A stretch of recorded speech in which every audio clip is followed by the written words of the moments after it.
To this day, almost every Spidey fan still talks about how good the web swing is in Spider-Man 2, and some even go as far as to say they prefer to where Marvel Spider-Man 2 web swinging. I'd keep it just the way it was, but with more movie swing animations to accompany it. You can now do as many loop-loops as you like from any part of the map. You can slingshot wherever you like. You can transition from swinging into running up the side of a building, parkour style. You can even do corner tethers. Side note, Peter 3 wasn't the one to invent this move in live action. Just look at the end swinging scene from Spider-Man 2. The diving animation will be the one from the opening of the movie, where he puts the pizzas away and dives to rescue the kids from the speeding truck. Fun fact, the Amazing Spider-Man game and Marvel's Spider-Man Miles Morales both took their diving animations from that scene. Well, at least it seems that way.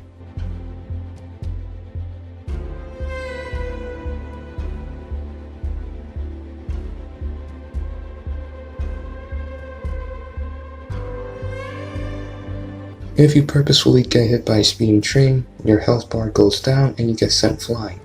But if you're quick enough, you can recover in midair and start swinging again. If you fall from a very high height, Empire State level, you'll go splat immediately, and the ground is cracked. You won't die, but you'll take a lot of damage. Balloon Kid would only show up once this time, and you won't have to deal with his shenanigans again. The combat will remain mostly the same as it once was, but now it's fine-tuned to fix any possible jank. No, you won't be able to pick up an enemy, take him to Empire State, and drop him on his head. This is beyond out of character, and if anything I'd save it exclusively for the black suit in Spider-Man 3. For car chases, instead of landing on top of the car and punching it until the driver gets annoyed, you instead chase the vehicle by swinging towards it, but be prepared to be shot at, and you're gonna have to dodge the bullets. When you get within range, you can swing from one hand and shoot web balls from the other to stun enemies. If you decide to disarm them with your webs and hang them from a light post, you either cast the web net to catch the car, stop it with brute force, or get in the driver's seat and drive it to safety. You can thread the needle on certain speeding trucks and swing really close to the ground like before. For the bank fight, Doc Ock wouldn't have goonies for them to shoot at you. Instead, it's more like the movie where he throws banks of coins at you, and you can dodge and throw them at him. Eventually you get him outside, but now he's throwing car doors at you. When he captures Aunt May, he doesn't fly to a helicopter. Instead, you meet him on the side of a building. This moment is the only one in the game where there's wall combat, as now you have to fight him with a timer looming over you. You can push him inside a window, but since it's a closed space, he has an advantage over you, which leads you to get thrown inside the building across. You have to slingshot towards him to get fast enough, which you do. But since Aunt May hits him in the eye, she's now dropped, so you have to dive to catch her and swing to safety. Side note, Rosemary Harris would voice her this time, not whatever actress was picked last time. You actually get to fight Doc Ock at the clock tower before transitions into the train fight.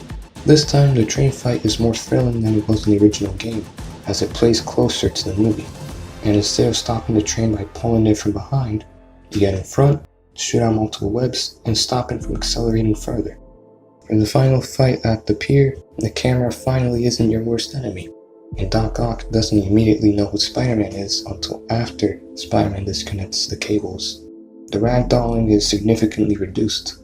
In this fight your suit gets damaged, something that didn't happen in the original game.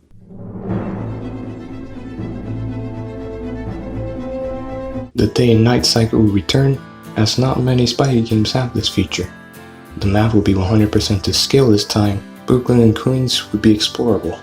It would be color graded and lit to match the visuals of the second movie, so the city's golden hour look would be breathtaking. On rare occasions, the sky would be a dark blue at night. No rain this time though, as it wasn't present in the movie. The city wouldn't be 100% accurate to the one in real life from 2004. As this was said in one of the features for the movie. And it's a very consistent New York that he's created.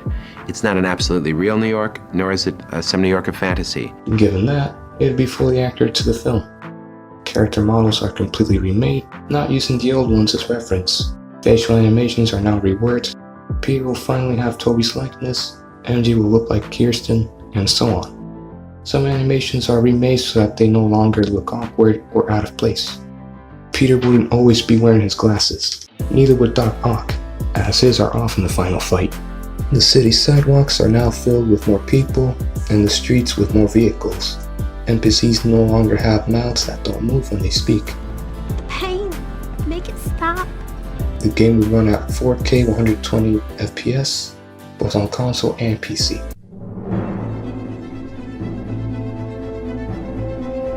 The sound design will be redone to sound more realistic. The webs now sound exactly as they did in the film, as well as its punches. Gunfire echoes off surfaces when the bullets bounce. The wind gusts are still present when you swing at very high speeds.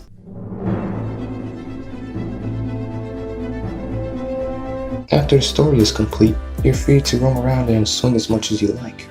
You can replay missions, start a new game plus, and there's a cinematic camera mode for you to use on recreating any scene you'd like, or to create your own swinging sequence. And there's a photo mode as well with all the features you could want. J. Jonah Jameson would be voiced by J.K. Simmons this time, and not someone trying to do an impression of him. Peter's apartment is explorable after the story's complete. You can slingshot to see the Statue of Liberty after story completion. That's about everything I had to say for this game. Now on to the third one.